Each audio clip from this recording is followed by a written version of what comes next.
In South Asia, you've got two major movements within Sunni Islam, the Deobandis and the Barelvis. They share the same faith, but there's this deep divide separating them. So what's the real story here? Where did this split come from? And what are the core beliefs that truly set them apart? Let's dig into the sources and see what they tell us. You know, at its heart, this is a story about two groups who follow the same prophet and read the same holy book. So you have to ask, what is the real difference? How did one community end up on two pretty distinct paths? That's the big question we're going to tackle. So to really get this divide, you've got to go back to a time before it even existed. According to the sources we're looking at, for a long time, Muslims in the Indian subcontinent pretty much all identified under this one big umbrella, al-Sunnah wal-Jama'ah. The sharp lines we see today between Deobandi and Barelvi just hadn't been drawn yet. Okay, so if there was all this unity, what happened? What changed? Well, this brings us to the historical events that really set the stage for this schism. And the story, it turns out, begins in a very specific time and place.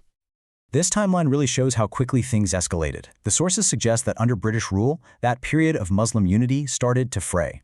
Then, in the late 19th century, you have Ahmed Raza Khan founding what would become the Barelvi movement, and by the early 20th century, boom, the tension explodes into a full-on theological battle.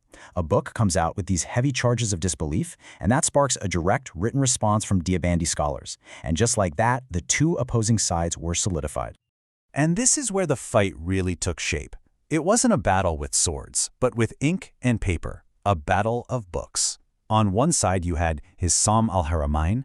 It basically took statements from Deobandi scholars, presented them to scholars in the Arab world, and got verdicts of disbelief against them. But then came the counterattack, al-Muhannad. This was a detailed rebuttal, clarifying the Deobandi positions. And according to the sources, it was so effective that it convinced those same Arab scholars to take back their verdicts. Right. So this whole battle of books wasn't just about personalities. It was fought over some really deep, fundamental ideas about the faith itself.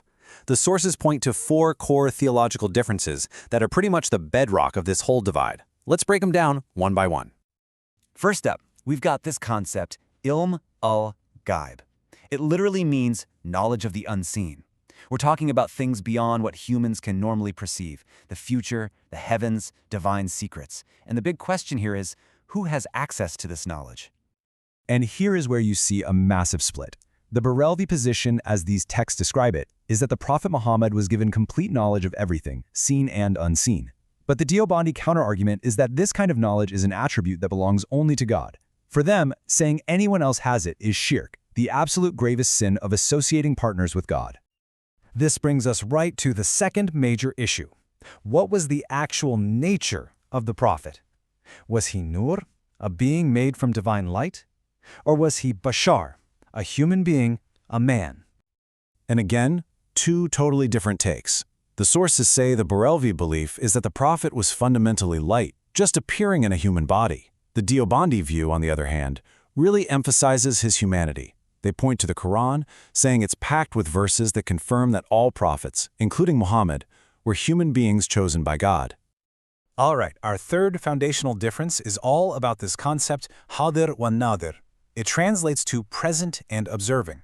It gets into a really interesting question about the prophet's presence and awareness after his passing.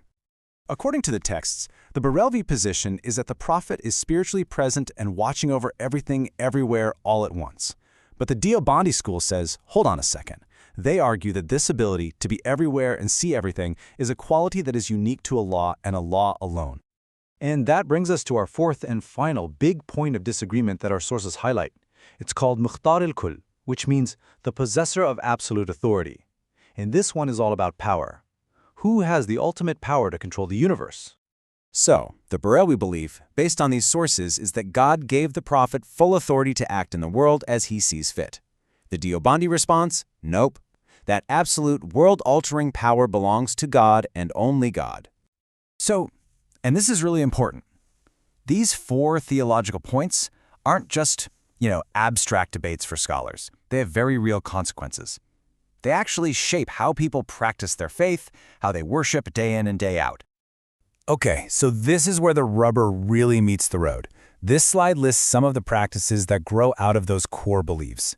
From the Deobandi perspective you see in these sources, Things like celebrating the prophet's birthday, which is called Milad, or holding these big festivals at the tombs of saints. They're considered innovations, or bid'ah, things that weren't done by the first Muslims. But for many Barelvis, these exact same practices are seen as beautiful, heartfelt expressions of love and respect. So after looking at the history, the big ideas, and the day-to-day practices, how do we sum all this up? Well, the sources actually give us a really powerful way to think about the core tension here. One source frames the Barelvi approach as being about ghulu, which is an Arabic word for excess, or maybe exaggeration.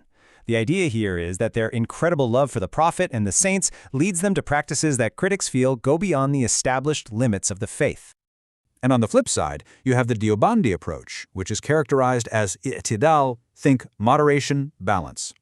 The argument from this side is that love for the Prophet and saints is essential, but it must be expressed within the strict boundaries set by Scripture, to make sure nothing compromises the absolute oneness of God.